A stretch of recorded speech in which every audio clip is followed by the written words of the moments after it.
के आगे जब बजट आता है और इम्प्लीमेंट होता है, इसकी इम्प्लीमेंटेशन जब 2 रोज़ के बाद होती है तो फिर महंगाई का कितना बड़ा तूफान सामने आएगा। खुद वज़ीर-ए-आज़म पाकिस्तान ये एडमिट कर चुके हैं कि उनकी मजबूरी थी कि हालात ऐसे थे, हालात का तकाजा था कि IMF के साथ मिलकर ही ये बजट बनाया गया है। इस वक्त शाहिद हसन सिद्दीकी साहब हमारे माशियात हैं, हमारे साथ मौजूद हैं। ज़रा उनसे इस पूरी जो पाकिस्तान का इस वक्त इकनॉमिक सिनेरियो क्या बनने वाला है और बजट के बाद क्या सूरत हाल बनेगी, इस पर गुफ्तगू करते हैं। शाहिद साहब, बहुत शुक्रिया प्रोग्राम के लिए, आपने वक्त निकाला।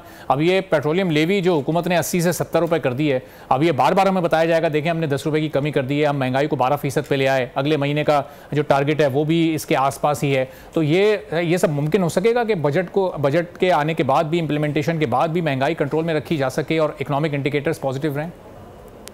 सवाल ही नहीं पैदा होता। मैं आपको रिकॉर्ड पे बता रहा हूँ कि ये बातें हवा में बातें करना बंद कर दें। हमारा मुल्क है, हमारी मईशत है, कौम को साथ सच बोलें। पहले बात, आपने चूँकि महंगाई की बात की है, पहले ये कर लें। देखिए, अब ये सबसे बड़ा दावा किया जा रहा है कि हम 38% से 12% पर ले आए महंगाई। बार बार इसकी तकरार हो रही है, लेकिन अपोजिशन जो है, जिनका काम था कि हुकूमत की बात को क्रिटिसाइज़ करना, वो सिर्फ कह रहे हैं जी लूट लिया, बर्बाद कर लिया। मैं आपको बताऊं, मई 2022 शहबाज शरीफ साहब वज़ीर आज़म, महंगाई 13.8%।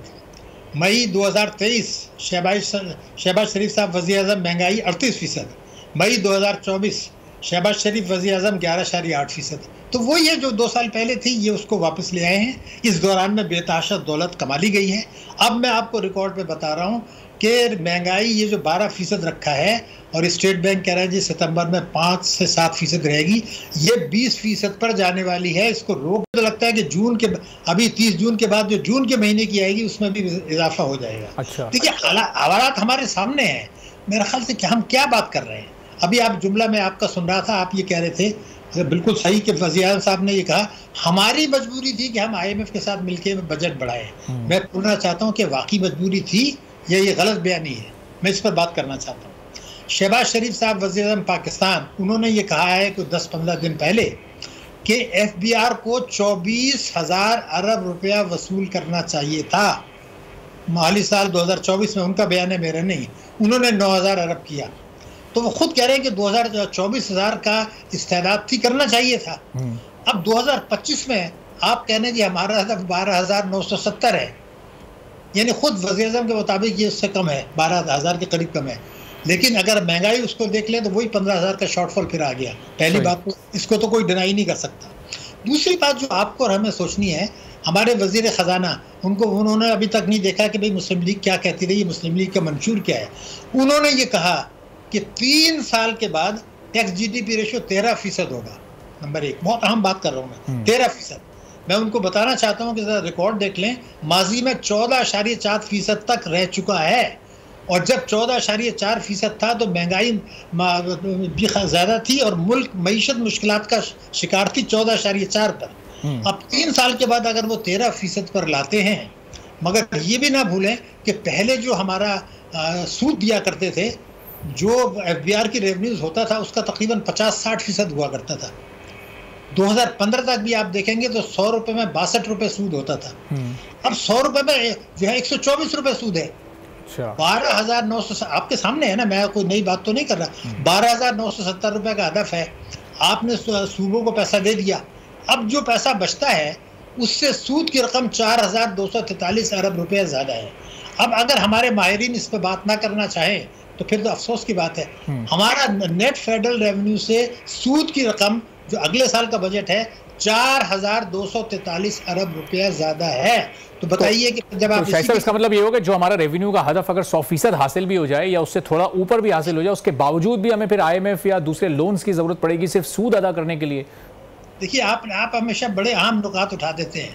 अब मैं आज आपको एक बात बता दूं, ये जो खेल क्या है, बल्कि आप रिकॉर्ड पर मैं कह रहा हूँ, मेरी जिम्मेदारी है।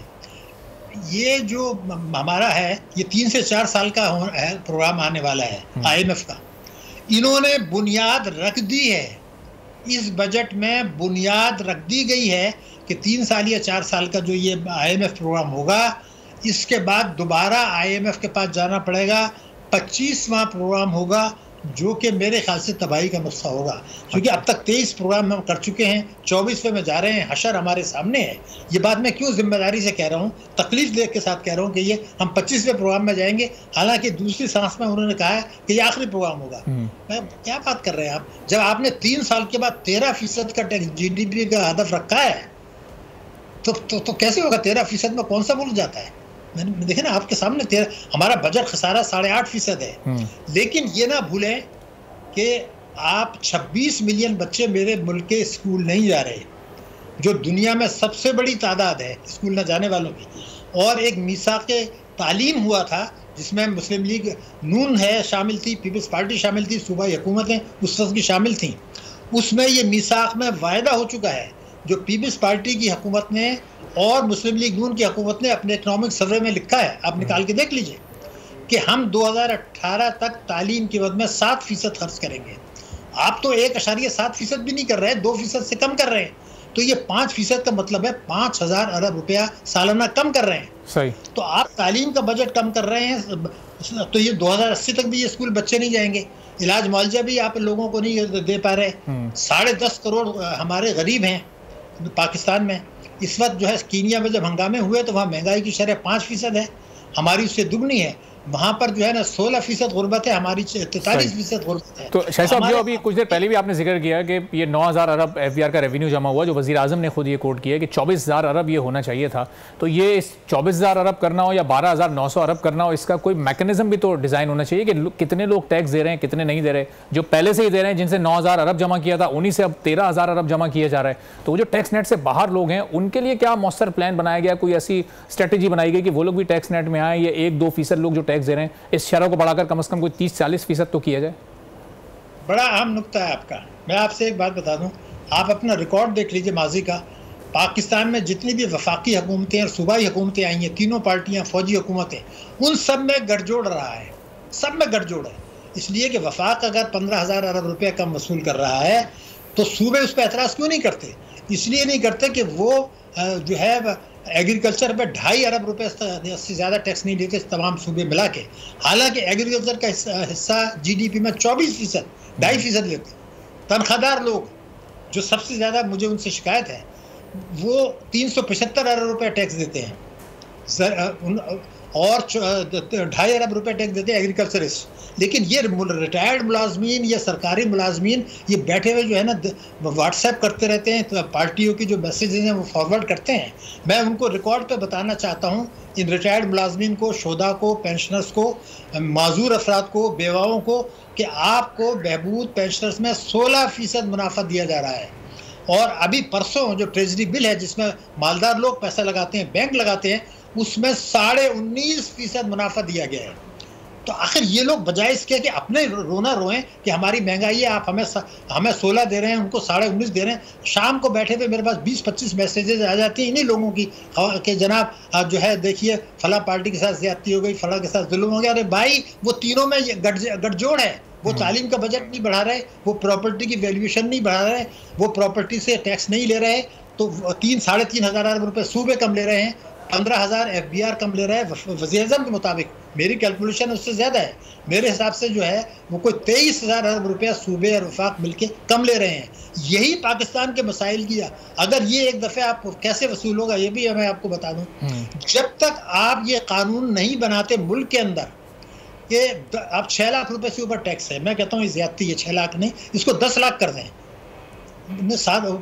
10 लाख से ऊपर जिस किसी की भी आमदनी है पाकिस्तान में, उस पर टैक्स नाफिज हो और वसूल हो, उसके लिए मईशत को दस्तावेजी बनाएं, जिसके लिए कोई हुकूमत, स्टेट बैंक, FBR, तमाम हुकूमतें, ताजिर, सनतकार, उल्मा, मुफ्ती, आपकी सिविल सोसाइटी, ब्यूरोक्रेसी, कोई तैयार नहीं है, मीडिया भी तैयार नहीं है। इसलिए कि जो कुछ पाकिस्तान में मईशत में गुर्बत है, बेरोज़गारी है, मईशत तबाह हो रही, कर्ज़ों का बोझ है, उस पर 10% टाइम इकनॉमी पर दिया जाता है। 90% टाइम उन चीज़ों पर दिया जाता है जिसका आवाम से ताल्लुक नहीं है। अब देखिए मिसाल के तौर पर हमें बड़ा एहतराम है सुप्रीम कोर्ट का, कई दिनों से आफ्टर वो डिस्कशन चल रहा है कि वो जो है कितनी सीट्स किसको मिलनी चाहिए और काम सारे मुअत्तल हो गए। मगर सवाल ये है कि 25A भी तो एक कानून है कि हर बच्चे को मुफ्त और लाजमी तालीम दी जाएगी, तो कभी उसमें उनसे ये भी तो पूछने कि भाई जो तुम्हारा मंशूर है, जो तालीम का है, सेहत का है, उस पर भी तो कभी अमल करो। सब्सक्राइब करें और बेल दबाएं ताकि कोई खबर रह न जाए।